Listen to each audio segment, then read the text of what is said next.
Welcome to Uganda Catholic Television News on this very beautiful Tuesday evening at the 14th of November 2023. I'm Oriema John Pascal. To begin with, government says they have not held any negotiations or discussions with the opposition members of parliament on matters of the missing persons. This comes when the leader of opposition in parliament, Matthias Mpuga, revealed that they won't return to parliament until government responds to the demands of releasing over 18 persons who went missing during the 2021 general elections.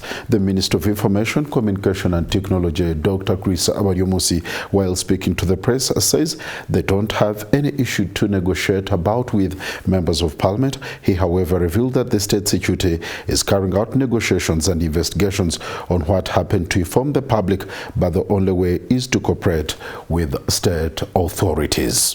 First of all, they went out of parliament on their own. Nobody dismissed them from parliament. So it should be on their own that they should return.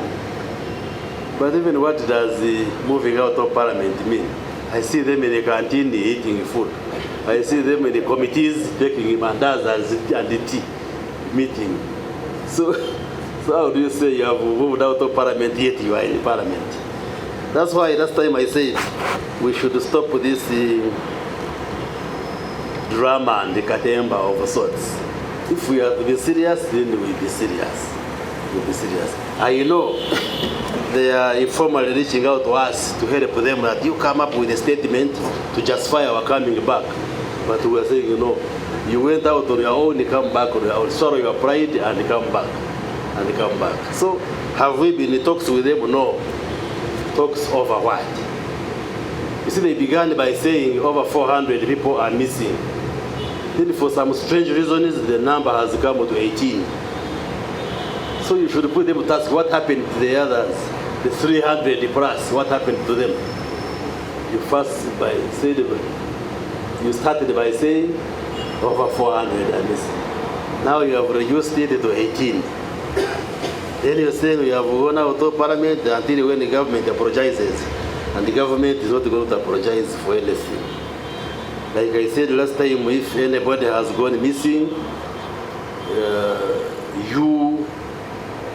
whose dear one has gone missing should report and cooperate with the authorities, state authorities, i.e. police and other agencies, and police and other security agencies are duty-bound to support you in investigating and finding out what could have happened to these people. And I know whichever cases were reported, the state machinery is carrying out investigations to see what could have happened. But negotiating with them on what? You see, we should not use parliament for playing games.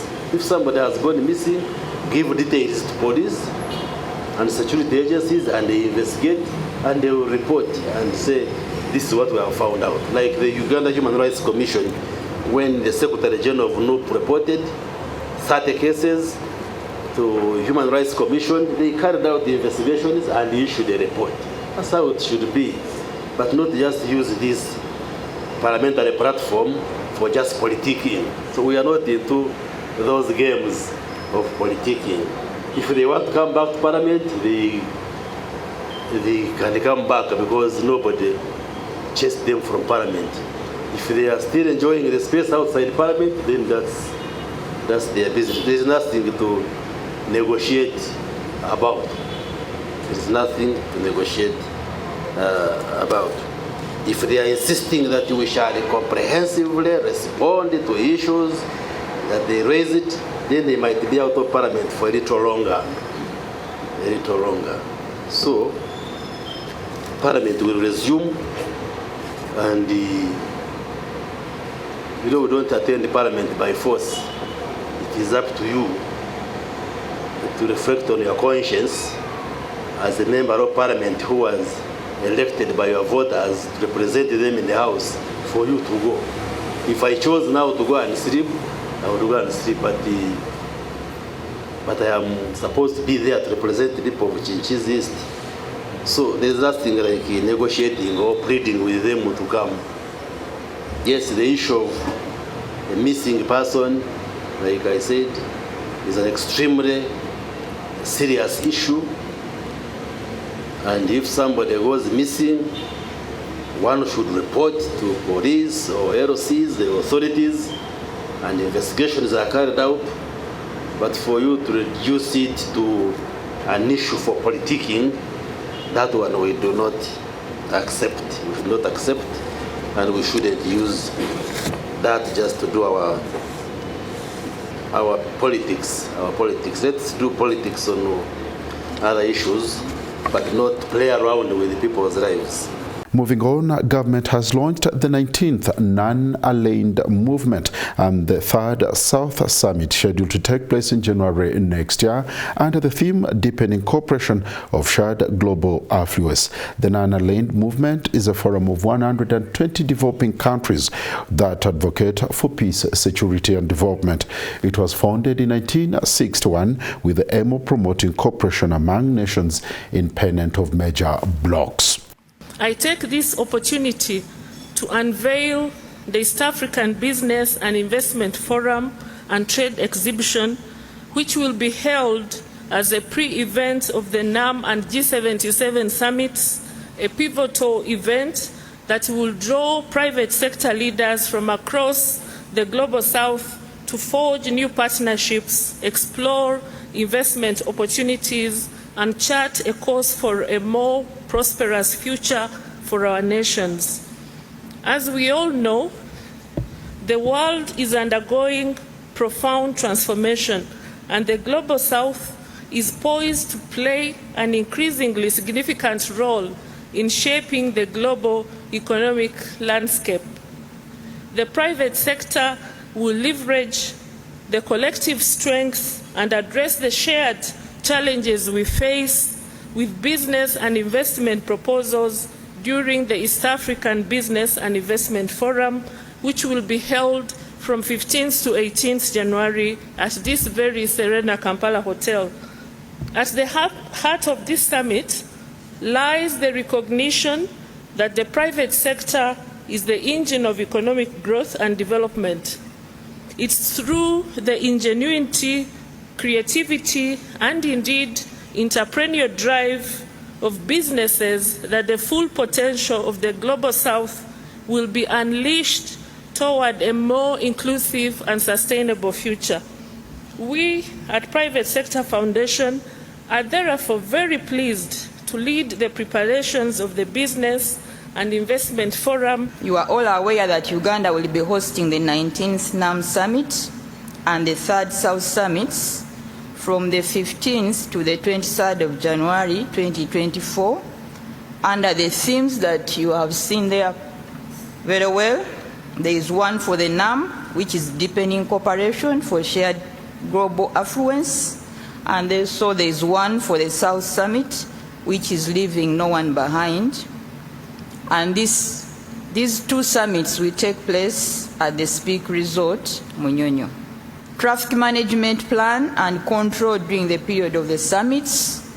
The Uganda Police Force will ensure that the traffic management, control, and guidelines for the summit is appropriate when the time comes. The Health Subcommittee, I want to say that government is putting in place all that is necessary for the health measures. The Spouses Program Subcommittee, the program for the spouses accompanying the heads of states and government has already been developed. The airport is undergoing a number of readjustments, and this includes extension works at the main terminal building, construction of the VVIP parking, and a new search area is already complete. The new extension block will be ready for use by the time the conference is here. Lastly, the Business Forum. As per past procedure, the country hosting the above summits has always taken an opportunity to organize side events, and so will the case be. Uganda will be holding a trade exhibition, and the East African Investment Forum to leverage on the opportunities during the summits to promote trade, tourism and investment for the country. The dates for the above forum will be 15th to 18th January 2024 and will be held at Serena Hotel, Kampala. The trade exhibitions will provide space to Ugandan companies to demonstrate their manufacturing capabilities on the sideline of these important events. We expect the business forum to provide a platform for creating the opportunities, identify joint venture partnership, as well as signing letters of intent to invest in a variety of sectors by the end of the forum. As I conclude, on behalf of NOC, I wish to extend our sincere appreciation to the President of this Republic, the Cabinet, for their wisdom guidance during the course of the preparation, and I would like to call upon all of you. As I said, we are partners.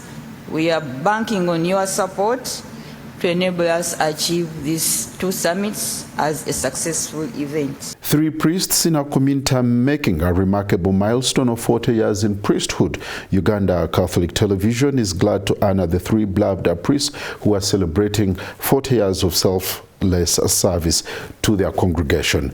Mwisonyo Dominic Sengoba, Mwisonyo John Baptist Sebiaga, and Father Tumkwase Polkap have been pillars of support, guidance, and spiritual inspiration for 4 decades. I'm Father Polkap Tumkwase from Kabare Diocese.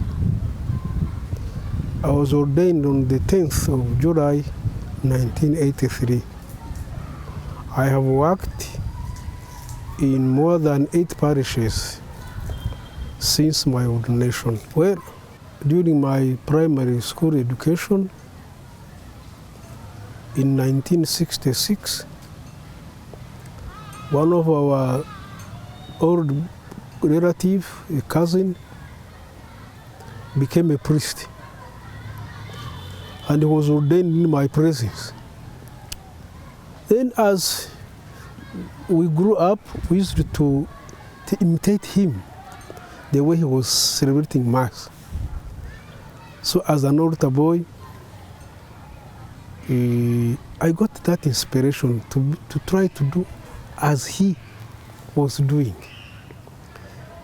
But as we grew up, things changed a little bit, and the interest grew down. Then when I was in primary 6, you see, by that time, we used to have primary 7 at the minor seminary.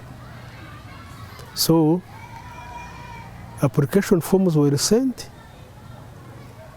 I didn't mind about them, but the headmaster forced me one, and I filled it, and I didn't mind.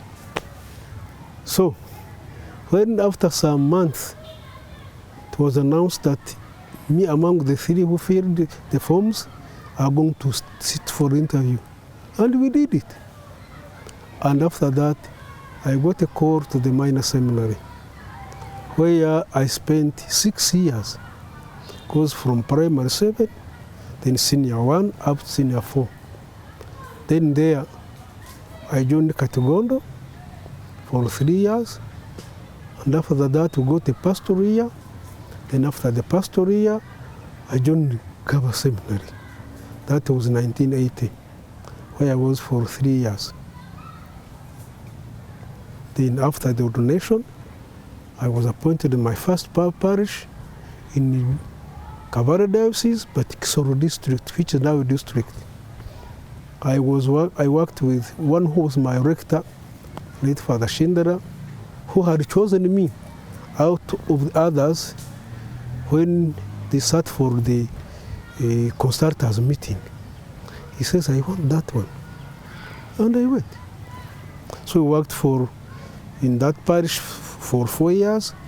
Then we were transferred to another parish, which I worked together for 12 years.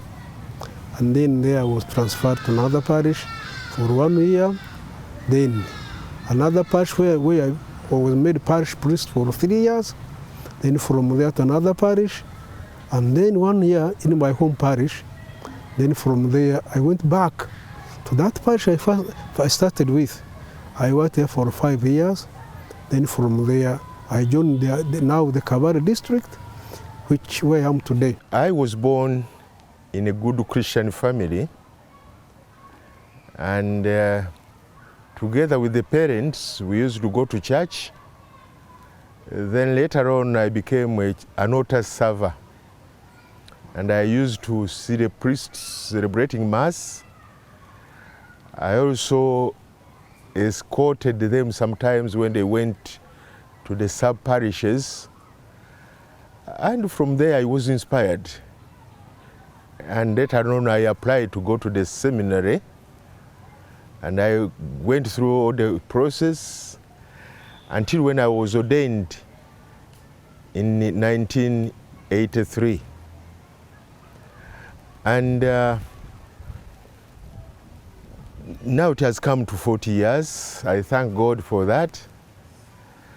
And of course, during this time, you have to been assigned the number of work to do, and I've been able to do it. And I'm grateful to the Lord who has given me good life to serve Him the best way I can. Yes, when I was ordained, of course that time was turbulent. And when I received my first appointment, where I was assigned, it was a war zone. So I had to go there. So we had a chance to preach it to a few people because people had dispersed. But then one thing that struck me was that when people had to leave their homes, many times they had to run to the parish. And I was also scared, but then people were running around me. Then I think that one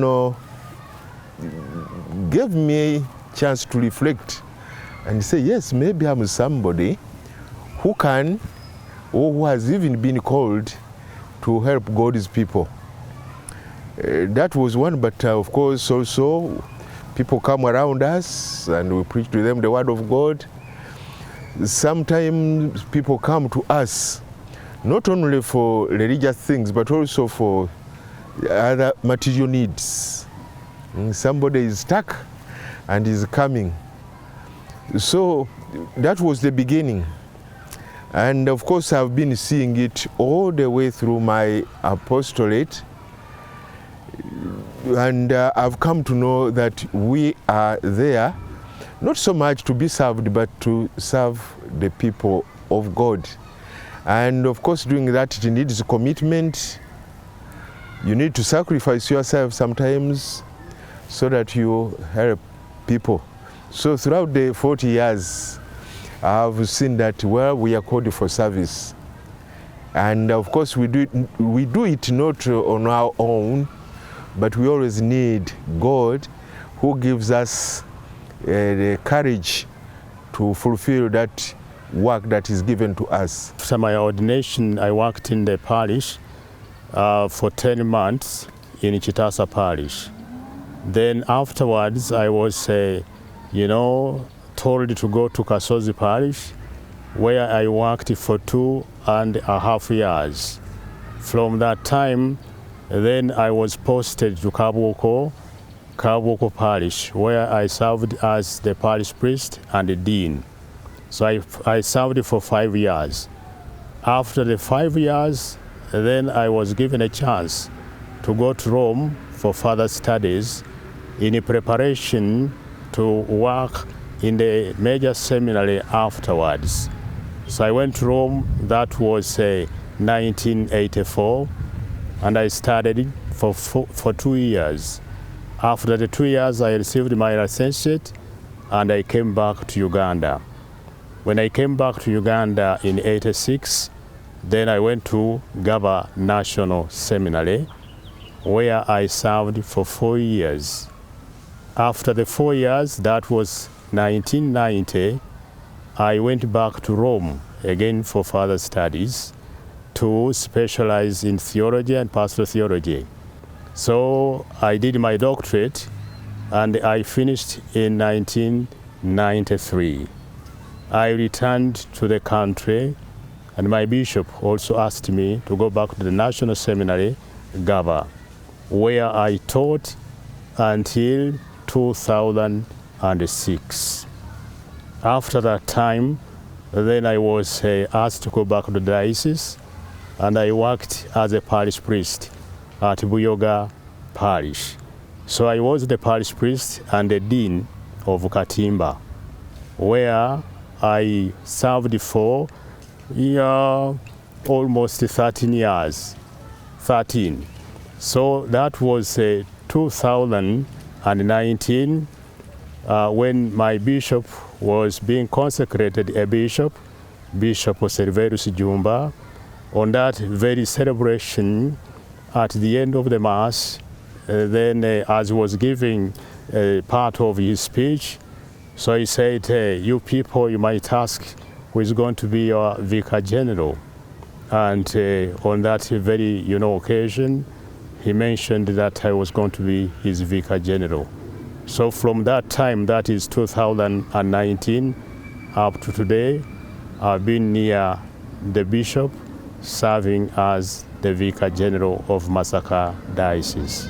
Yeah, in my parish, when I was still young, that is Bichira Parish in Masaka Diocese, there was a certain priest who was the parish priest at that time.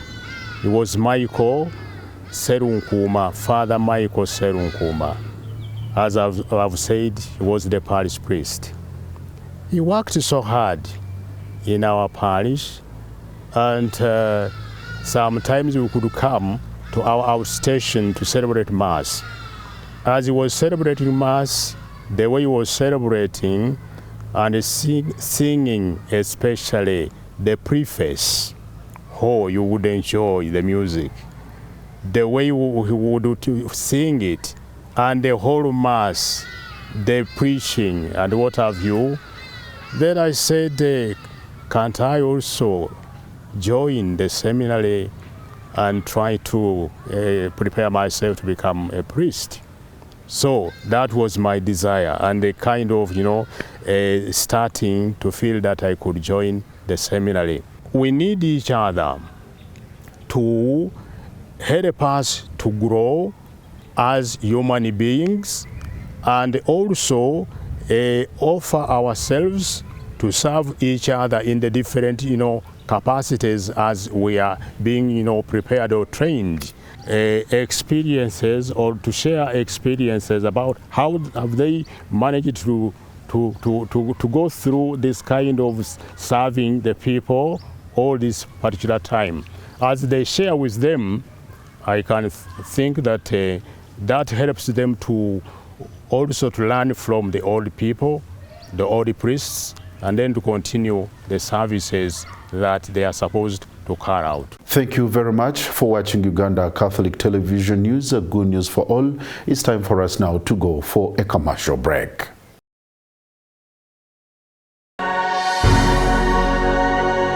Uctv, good news for all.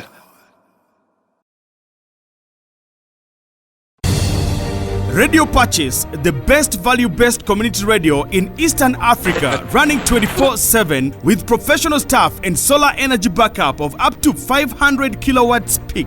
We rock the whole of northern Uganda and the world using 7 languages on 90.9 FM and 94.5 FM in Arua on Ediofe Hill, 99.7 FM at Moyo on Adua Hill, 101.4 FM at For God in Gulu, and online at www.radiopurchase.org, or download the Radio Purchase app from Google Play Store and Apple Store. Radio Purchase, peace of Christ for all. It's unbelievable. Now, companies, businesses, and organizations can make bulk payments easily with Centenary Bank's corporate center SWIFT to anyone without the need of a bank account, anywhere, anytime, just like that. The recipient needs only their phones, national ID, and token number received via SMS to withdraw money from any center agent nearby. The Centenary Bank's corporate center SWIFT is simple, secure, and convenient. You think it's too good to be true? Visit any of our branches countrywide or visit www.centenarybank.co.ug to know more. Centenary Bank. Centenary Bank is a member center group regulated by the Bank of Uganda. Customer deposits of up to 10 million shillings are protected by the Deposit Protection Fund of Uganda. Terms and conditions apply. Catch incredible stories of resilience and success.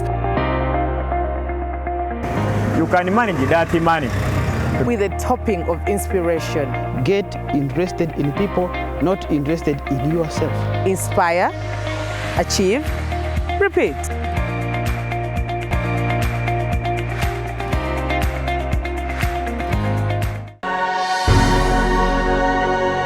Uctv. Good news for all.